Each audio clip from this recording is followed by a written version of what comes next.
Terima kasih Anda masih bersama kami. Bagi Anda yang baru saja bergabung, kami hadirkan kembali 3 berita utama hari ini. Atap belasan bangunan di Ciamis ambruk diterpa angin kencang.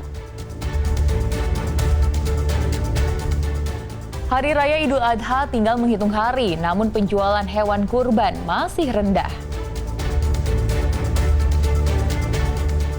Jelang Idul Adha, panitia penyembelihan hewan kurban sudah mulai disiapkan.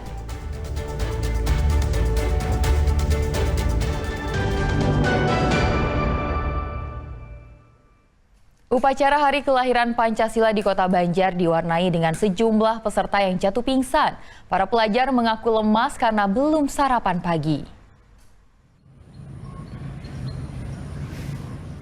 Peringatan Hari Lahir Pancasila dilaksanakan pemerintah Kota Banjar dengan menggelar upacara bendera. Upacara yang dipimpin langsung oleh Wali Kota Banjar, diikuti oleh instansi pemerintah, TNI, Polri, serta para pelajar. Namun cuaca panas membuat sebagian peserta upacara tidak kuat bertahan lama. Satu persatu peserta upacara, terutama pelajar, jatuh pingsan dan harus dibawa ke pinggir lapangan. Ternyata para pelajar tidak kuat berdiri lama di bawah sorotan matahari karena belum sarapan pagi hingga merasa pusing dan jatuh pingsan. Beberapa pelajar dipindahkan ke tempat teduh dan diberikan penanganan medis. Namun ada juga peserta yang harus dibawa ke puskesmas karena membutuhkan penanganan lebih lanjut.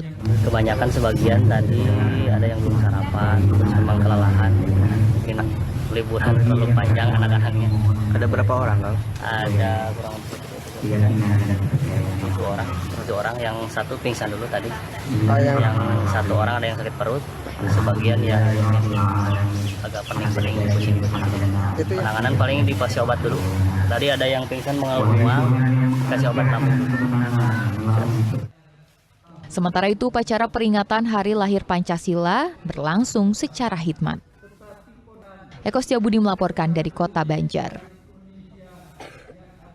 Meski Hari Raya Idul Adha tinggal menghitung hari, namun penjualan hewan kurban masih rendah. Hal ini diduga dipengaruhi harga hewan kurban yang mengalami kenaikan. Pemerintah Kota Tasikmalaya melalui Dinas Ketahanan Pangan, Pertanian, dan Perikanan Kota Tasikmalaya memastikan hewan kurban yang ada di Kota Tasikmalaya sehat dan aman dikonsumsi. Hewan kurban yang sudah lulus pemeriksaan memiliki tanda khusus. Pemeriksaan kesehatan ini dilakukan langsung ke lapak penjual hewan kurban. Pemeriksaan meliputi tes administrasi dan klinis. Petugas juga memeriksa kondisi umur hewan, apakah sudah layak untuk dijadikan hewan kurban dengan memeriksa bagian giginya. Namun penjualan hewan kurban tahun ini mengalami penurunan dibandingkan pada tahun sebelumnya. Naiknya harga hewan kurban diduga menjadi penyebab turunnya angka penjualan tahun ini hingga 10%.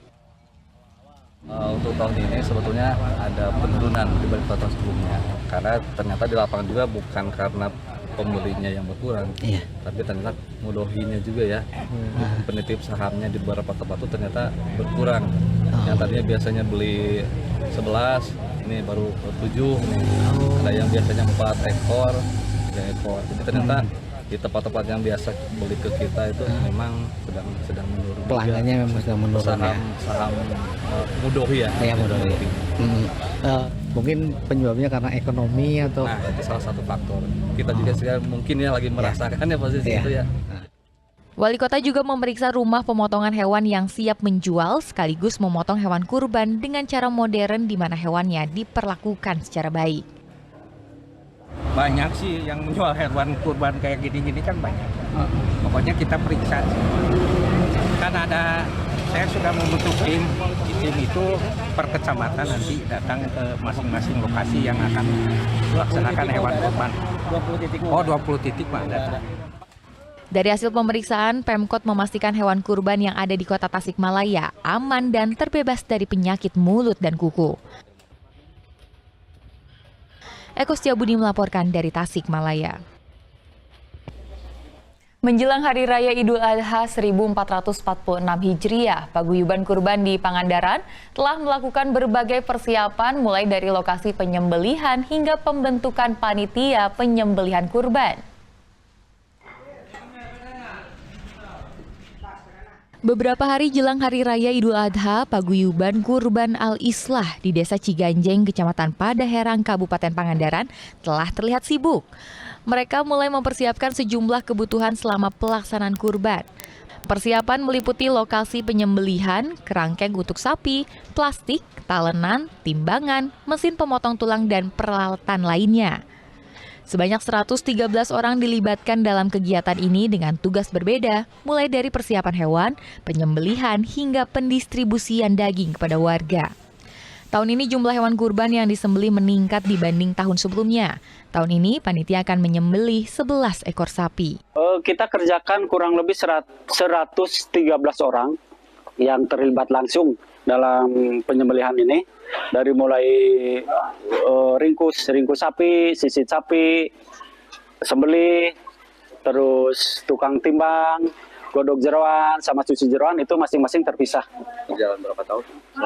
Ini udah berjalan 8 tahun yang lalu dikelola seperti ini. Ya alhamdulillah dari tahun ke tahun kita bertambah terus.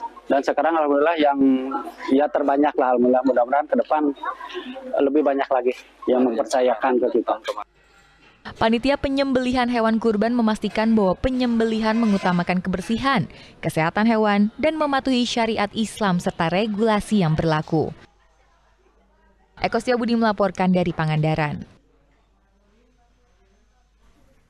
Laporan tersebut mengakhiri berita Jabar hari ini. Jangan lupa pastikan Anda subscribe channel YouTube Liputan 6 SCTV Daerah. Saya Tia Anissa, berterima kasih atas perhatian dan kebersamaan Anda. Selamat beraktivitas dan sampai jumpa.